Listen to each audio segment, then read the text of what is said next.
Esse exemplo para o manejo das árvores, citado pelo governador Tarcísio de Freitas, vem do Paraná. E quem vai explicar para a gente do que se trata exatamente, de onde surgiu essa ideia, é o Ângelo Sfayer. Bom dia, Ângelo. Confesso até que essa fala do governador Tarcísio nos surpreendeu, a ponto da gente tentar entender, né, de que forma o Paraná poderia ser um exemplo nesse caso, até porque o estado sofreu nos últimos anos eventos similares, não de tamanha magnitude, mas também um tal de evento extremo, há não muito tempo atrás, deixou mais de 1 milhão de paranaenses sem energia por mais de 24 horas, em muitos casos por até 72 horas, há não muito tempo, atingindo mais de 250 mil municípios. Mas diante dessa fala do governador, a gente foi buscar na legislação estadual algumas diferenças em relação a como esse tema é tratado no estado de São Paulo, e nós temos aqui no Paraná uma lei estadual aprovada na Assembleia Legislativa em 2019, que determina que sejam mantidas limpas e desimpedidas as faixas nos entornos das linhas e redes de energia. Esse texto proíbe o plantio de árvores de grande porte, sejam elas nativas ou exóticas,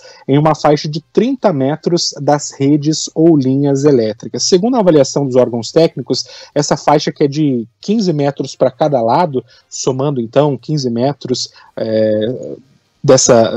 dessas redes ou linhas de energia, ela é suficiente para garantir a operação segura e facilitar também o acesso dos profissionais de manutenção. Nessa área é permitido manter vegetação rasteira, utilizar terreno para pastagem ou então para plantio de árvores de, no máximo, 3 metros de altura. A manutenção das áreas de faixa de segurança passou, desde 2019, a ser uma responsabilidade dos proprietários. A legislação, no entanto, autoriza a empresa concessionária, que no caso do Paraná, na maior parte do território estadual, é a Copel, a realizar o serviço ou poda de poda ou supressão da vegetação, se avaliar ser necessário. Inclusive, o texto determina que a concessionária não precisa de autorização ou de anuência do proprietário para fazer esse serviço, esse trabalho.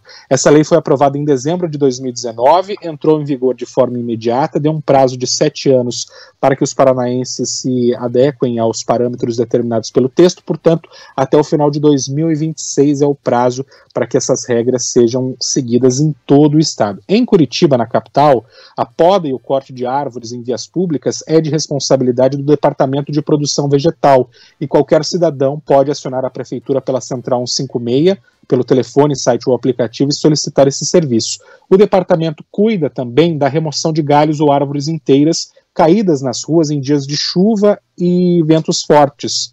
Nem todos os casos são considerados emergenciais, se enquadram nesse serviço de emergência árvores que já caíram em vias públicas, que impedem a passagem de pedestres ou veículos, ou que encontram-se pendurados e podem cair em locais onde causem algum bloqueio ou dano, inclusive a rede elétrica. Bom, é curioso, né, que um deputado lá citou São Paulo como exemplo a ser seguido pelo Paraná, e o governador de São Paulo diz que o Paraná é um exemplo a ser seguido por São Paulo, que transforma os dois estados naquele Homem-Aranha do meme, né? Um Homem-Aranha apontando para o outro Homem-Aranha, e a gente fica meio sem saber o que fazer. As soluções radicais que foram adotadas por aí. As árvores estavam começando a provocar problemas de queda, de galhos e dos próprios troncos, e aí em Campinas a prefeitura optou por arrancar todas as árvores. Zorou. Né? A belíssima e super arborizada Campinas virou uma cidade com avenidas desérticas.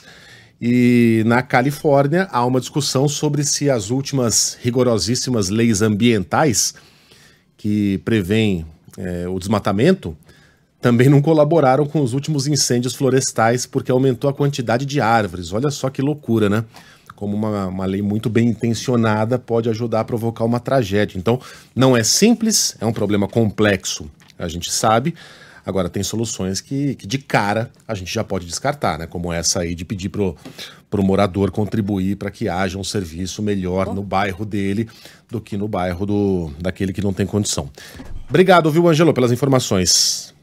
Valeu, bom dia. E a gente vai, obviamente, detalhar mais o assunto no horário local, mas e a questão dos prejuízos? O Procon nos disse que o consumidor tem de buscar os seus direitos, que a concessionária, nesse caso, tem a obrigação de ressarcir as pessoas, por exemplo, que perderam todo o conteúdo de uma geladeira. É fácil? Não é.